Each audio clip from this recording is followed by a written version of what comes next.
How are you? ఎలాగున్నారు? బాగున్నారా? నేనైతే చాలా బాగున్నాను, చాలా హ్యాపీగా ఉన్నాను. ఈ రోజుకు నాకు 5వ ఉపవాసం. 5 రోజుల నుండి నాకు ఉపవాసం వస్తున్నది. మీరందరూ నాకు సపోర్ట్ చేసిన మీ అందరికీ ఆ దేవుడు చల్లగా చూసుకుంటాడు, చల్లగా ఉంటారు మీరంతా. మీతో పాటు మేము కూడా మీ ఫ్యామిలీ చల్లగా సంతోషంగా ఉండాలని కోరుకుంటున్నాను. అందులో మా ఫ్యామిలీ కూడా ఉండాలి. నా భర్త, నా 2 కొడుకులు, నేను, మా ఇంట్లో నలుగురం ఉంటాము.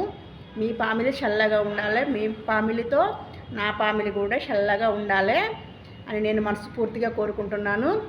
దేవుడు మీకు మంచి భవిష్యత్తు ఇవ్వాలని కోరుకుంటున్నాను. మీరంతా చాలా సంతోషంగా ఉండాలని నేను దేవుణ్ణి కోరుకుంటున్నాను. ఫ్రెండ్స్, ఈరోజు నాకు 5వ ఉపవాసం. ఓకేనా ఫ్రెండ్స్? Bye, see you.